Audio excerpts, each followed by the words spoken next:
Bueno, pues básicamente, como ha dicho Jordi, yo soy Martí Soler. Básicamente, he hecho un máster en inteligencia artificial con la UB, UPC y URB y he estado trabajando en ClearPix desde el equipo de Advanced Analytics. Y justamente en ClearPix es donde hicimos estos proyectos que vamos a presentar. Este es el primero, que se llama NIME para Centro de Comando y Control de una empresa de transporte terrestre. Y vais a ver que los slides son en inglés. Esto es porque el cliente era de Alemania. Espero que no sea una gran molestia. Así que vamos a pasar primero de todo a explicar un poco la agenda de hoy. Primero vamos a empezar un poco explicando cuál es el cliente y el proyecto, poniendo un poco de contexto. Después las tecnologías NIME y otras tecnologías que usamos, los KPIs, que en este caso en concreto eran bastante interesantes. Después algunos challenges y cool things que fuimos encontrando mientras hacíamos el proyecto. Al final conclusiones y después el Q&A. Si vais haciendo las preguntas en el servicio de Q&A, al final las pondremos responder. Vale, pues sobre el cliente. Lo primero de todo es saber que teníamos dos clientes en este proyecto en concreto. Teníamos RTA, que era Roads and Transport Authority of Dubai, que es básicamente el equivalente al TMB de Barcelona, pero como más grande, porque es una entidad pública que gestiona el transporte en Dubái. En concreto, se tienen que hacer nuevas carreteras o se tienen que cambiar de carreteras. Esto gestiona todo RTA, pero también gestiona el transporte público de los buses, los metros, el tram, marino, etcétera, etcétera, etcétera. Y después había otro cliente, que era una colaboración, que era el EC3, Enterprise Command Control Center, que es básicamente un edificio que hay al lado de RTA, donde tienen unas pantallas gigantes que pronto veremos, y desde ahí hacen todo el control de monitoramiento de lo que está pasando en el sistema de transporte, si está fallando algo, si tienen alguna emergencia y necesitan actuar, lo hacen desde aquí. Así que vamos a saltar un poco. Esta es la sala del EC3 y yo he estado en esta sala y es brutal. La pantalla esa del fondo que veis, está en el otro lado, son 4 pantallas de alto y son como 16 pantallas de ancho, es una brutalidad de grande. Y básicamente desde aquí es donde se dedican están mucha gente, en plan operación NASA, controlando que todo el transporte vaya bien, que no haya ningún problema y respondiendo si hace falta a cualquier imprevisto que pueda salir.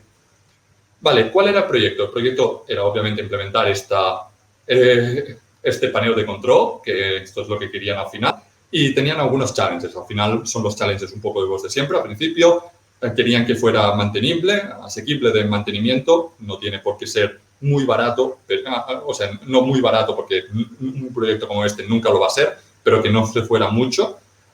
External agencies, en este proyecto en concreto habían muchas agencias diferentes gestionando distintos servicios, por ejemplo, las cámaras o gestionando, estábamos nosotros, estaba RTA, estaba EC3, había otras para las cámaras, para los mapas, había como muchas agencias, lo cual siempre hace más difícil estos proyectos, la escalabilidad, porque esto es transporte público que es un medio que va creciendo y que obviamente van a añadir nuevas rutas, van a añadir nuevos medios de transporte, van a añadir más buses y más buses, así que esto tiene que escalar. Y después el siguiente era muy interesante, que es que esto estaba pensado para la Expo 2020. Básicamente, la Expo 2020, para los que no lo conozcáis, era una expo que se planeaba hacer en Dubái, que construyeron un edificio gigante para hacerla, donde básicamente era una expo de 182 días, donde presentarían un montón de cosas guapas que se estaban haciendo por ahí. Y una de las ideas era presentar este proyecto en la Expo 2020. Por las razones que ya todos sabéis, la Expo 2020, por las razones de este año que ya todos sabéis, la Expo 2020 se terminó cancelando y la han movido a 2021, o sea que aún estáis a tiempo de cogerla. Empieza el 1 de octubre y termina en marzo. Pues básicamente querían presentarlo ahí. También querían unir la CCTV, que era básicamente unir a las cámaras. Tienen muchas cámaras de seguridad de control por el medio de Dubái y querían unirlas a este proyecto para poder en cualquier momento clicar y ver qué está pasando. Y después también querían, obviamente, todo el reporting de qué está pasando y cómo arreglarlo para un futuro.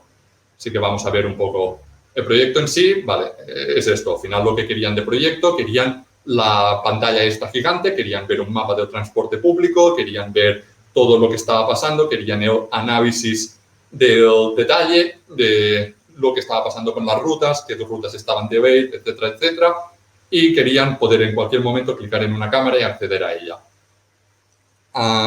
¿Cuáles eran algunos de los challenges que nos encontramos con este proyecto?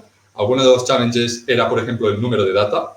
Como podéis ver aquí tenemos un poco de los números que hacían este proyecto. con todos los buses, taxis, metros, trams, todo lo que había, que es bastante transporte público, a muchas carreteras, obviamente, y todo, con lo cual estábamos hablando de grandes cantidades de data y también estábamos hablando de grandes cantidades de data bastante rápidas, porque tenían una SLA, que obviamente como esto es un centro de emergencia, tienen que ser capaces de responder rápido, así que como máximo querían que desde que pasara un evento a que saliera el evento en el dashboard tardaran como mucho 5 minutos. Más de 5 minutos sería inaceptable. Además de esto, teníamos los distintos servicios que iban enviando datos de dónde estaban y estas cosas cada 20 segundos o 10 segundos y todos estos datos los teníamos que coger, procesar, guardar en sus respectivos sitios y refrescarlos, y refrescar el dashboard. Básicamente, esto añadía mucho overhead en que no solo se tiene que hacer todo con muchos datos, sino que todos estos datos no los podemos perder, los tenemos que guardar todos.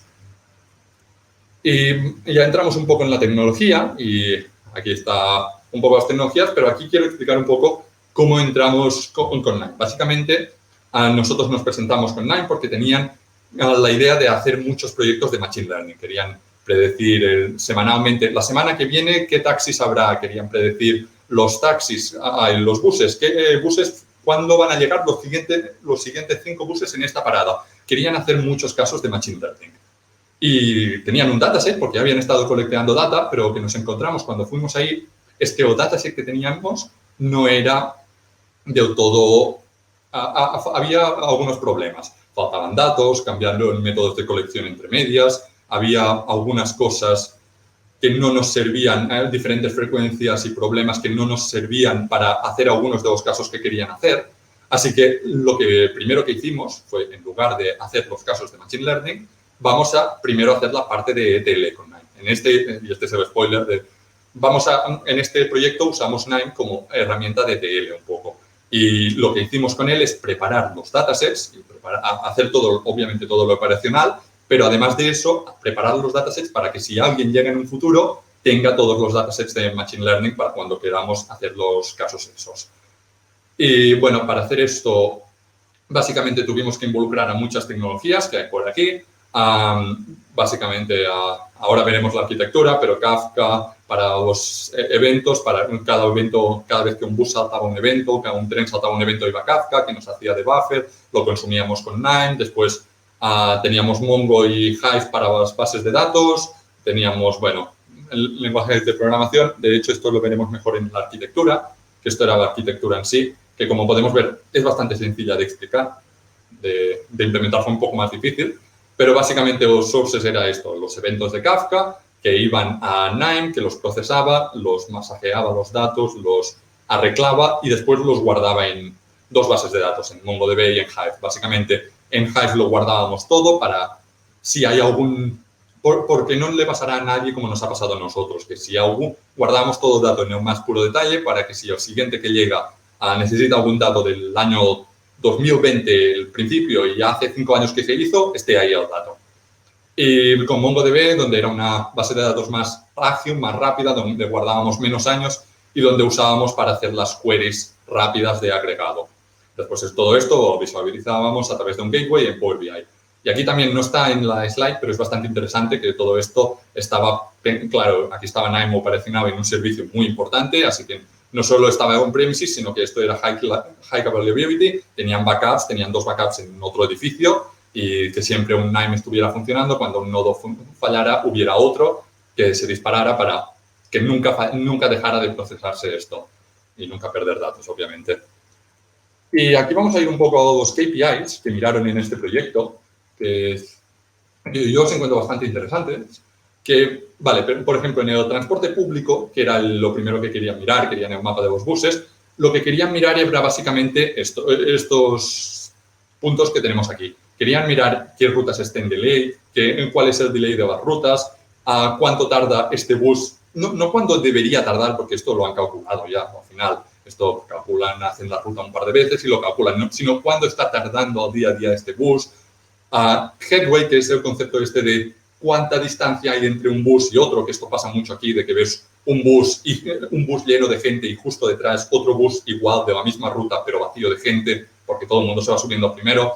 Así que querían calcular esto para predecirlo y decirle, párate un poco más que se te estás acercando un poco al otro, etcétera, etcétera, y forecasting, que es los casos de Machine Learning que hemos hablado. Y aquí podemos ver, no puedo enseñar el dashboard en sí, pero puedo enseñar screenshots de los dashboards que hicimos.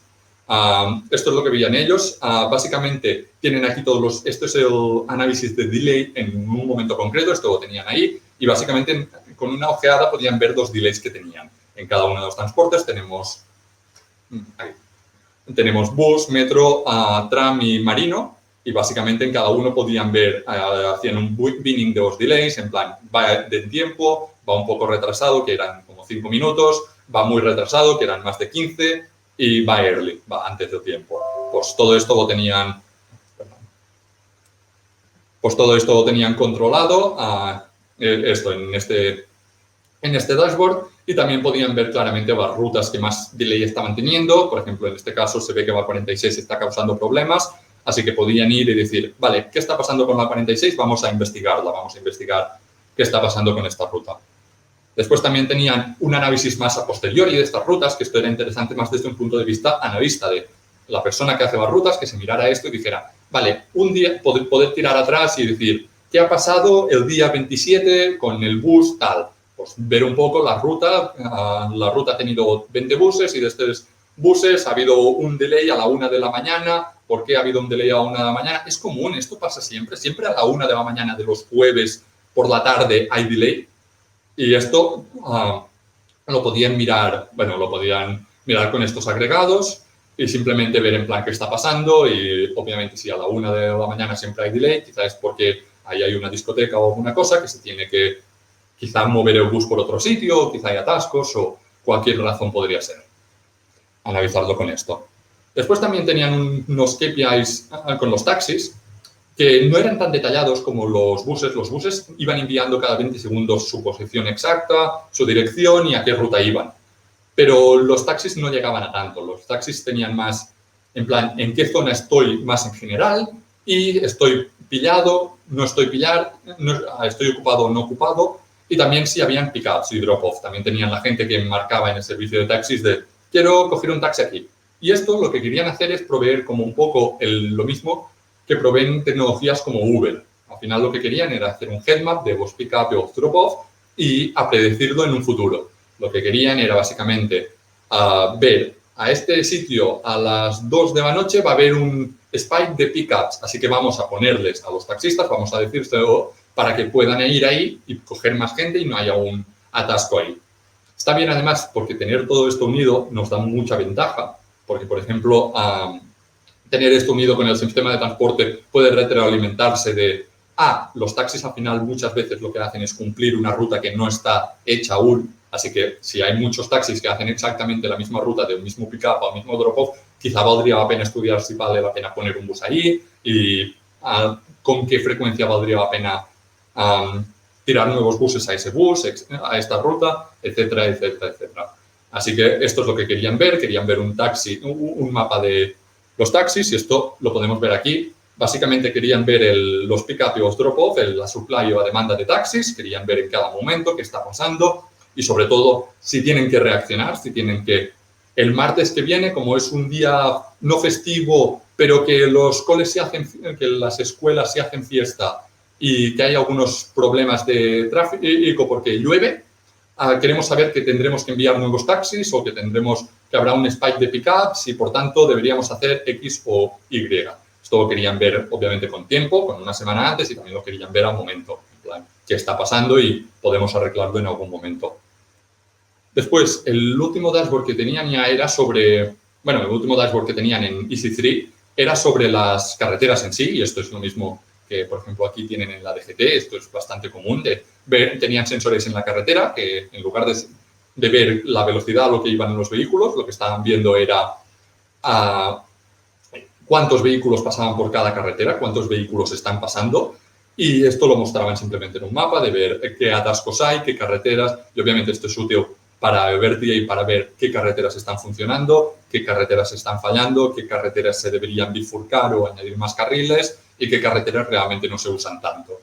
Obviamente, como siempre, esto también se puede mezclar con el transporte público para ver para hacer las rutas de los taxis, teniendo en cuenta que las carreteras estas a los martes por la tarde suelen estar bloqueadas. Así que podemos usarlo para crear nuevas rutas de taxi también, de taxi, bus, perdón. Y después, esto es el dashboard de los vehículos en sí, de las carreteras. Esto es lo que se usaba con todas las carreteras de Dubái. Podemos ver el spike claramente de cuando se levanta la gente por la mañana, de cómo se empiezan a usar las carreteras, cuando en la noche están mayormente vacías. Y esto es simplemente el transporte privado de la gente que está haciendo con las carreteras. Y este es el último dashboard, pero este ya no era del G3, este era el de la Expo. Esto es el que quieren presentar en la Expo 2021.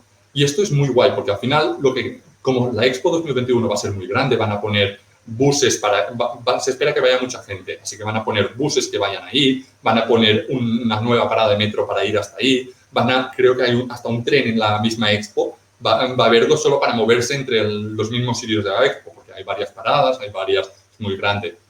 Y lo que querían hacer era básicamente controlar todo este tráfico nuevo que se va a hacer desde la misma Expo, así hacer un mini EC3 en la Expo. De manera que cuando tú llegues a la Expo con el bus a 58, tú puedas caminar un poco, ir al panel de RTA y ver, anda, mira, el bus 58 ha llegado con 2 minutos antes, que lo vemos aquí, este es el bus que llegaba yo, que tengan el control de cómo tú estás llegando. Y además, como era un environment pequeño, querían probar algunas cosas muy guays, muy fancies de Machine Learning, como por ejemplo, tenían varias cámaras apuntando a las paradas de bus, y lo que querían era usar un detector de personas para ver cuánta gente se está esperando esta parada. ¿Se está esperando mucha gente? ¿Deberíamos mandar otro bus? Claro, como al final la parada estará al lado de la Expo, que podrán sacarse buses allí, podrán tener buses en reserva y enviarlos a la parada A o B según convenga. Esto es un pequeño sitio de trials donde se podría probar este tipo de tecnología, que quizás sería un poco más el transporte público, o al menos es donde ellos creen que iría al transporte público del futuro. Y se podría ver un poco así en menos escala, porque obviamente esto escalarlo toda una ciudad sería un gran esfuerzo. Así que es guay probarlo. Yo, dashboard en sí es esto. Esto no son datos de la Expo, obviamente, porque aún no se ha hecho, pero básicamente está analizando los taxis que van hacia la Expo, de la Expo, y las rutas de los buses, el headway, qué buses van delante de qué otro, cuánto delay tienen cada uno, etcétera, etcétera, etcétera. Y vale, ahora nos vamos un poco a los challenges que hicimos en este proyecto, los challenges y los good things. Y esto fue un poco las cosas que nos encontramos con Nime como ETL.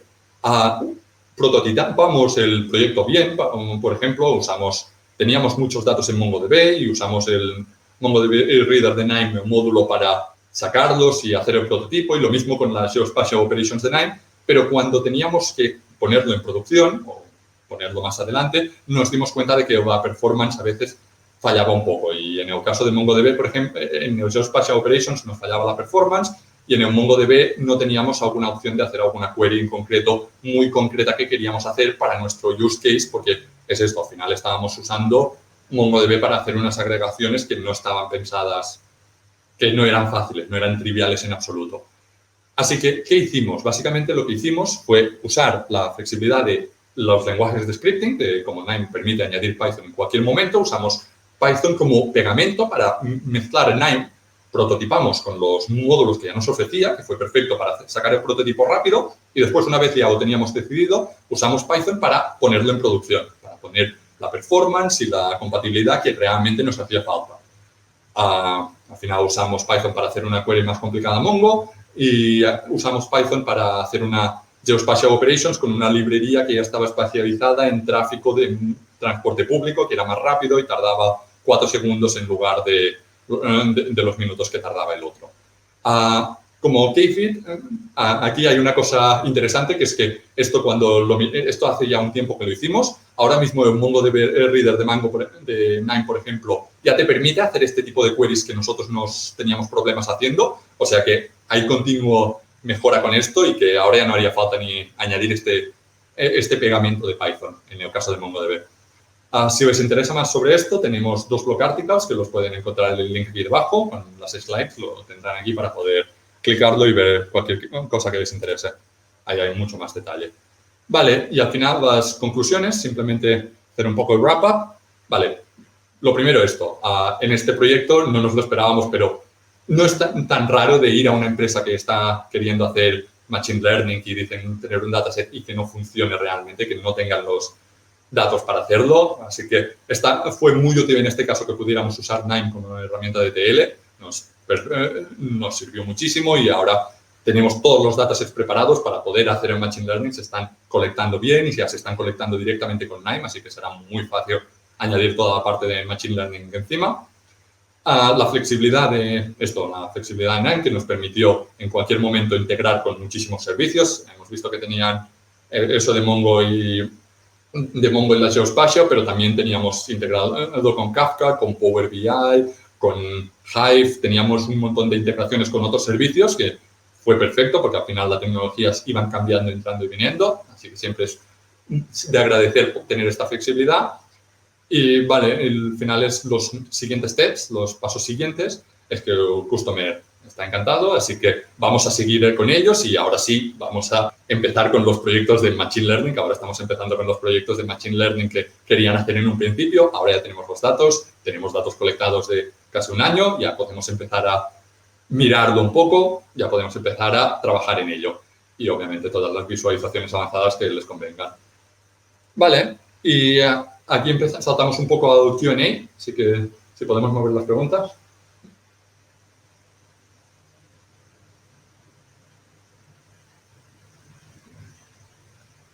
No sé si Jordi no se te oye o no te oigo yo. Perdón. Gracias, Martí. Perdona.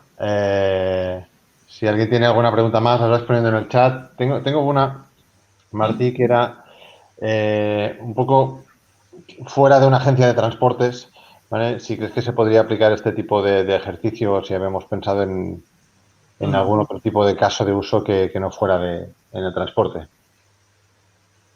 Vale, pues a ver, sí, sería útil porque muchos de los datos justamente que hemos usado es interesante que en grandes ciudades, sobre todo, hay portales de transferencia donde están públicos estos datos, hay sobre los buses, si vas a agencias de transporte y en la de las carreteras siempre casi está bastante público, así que se podría replicar el proyecto en plan para alguna compañía que lo usara de algún modo, para prever tráfico, por ejemplo, en algún foco turístico, poder ver qué gente va a venir, si los buses van retrasados, si hay algún sitio mejor donde poner la nueva cadena de hoteles porque ahí van más taxis o van más público. Sería esto, pero si no, obviamente ya hay el caso más simple del transporte público para otras agencias de transporte público o para u otros servicios que usen el transporte, como por ejemplo podría ser todo lo que pueda usar un servicio de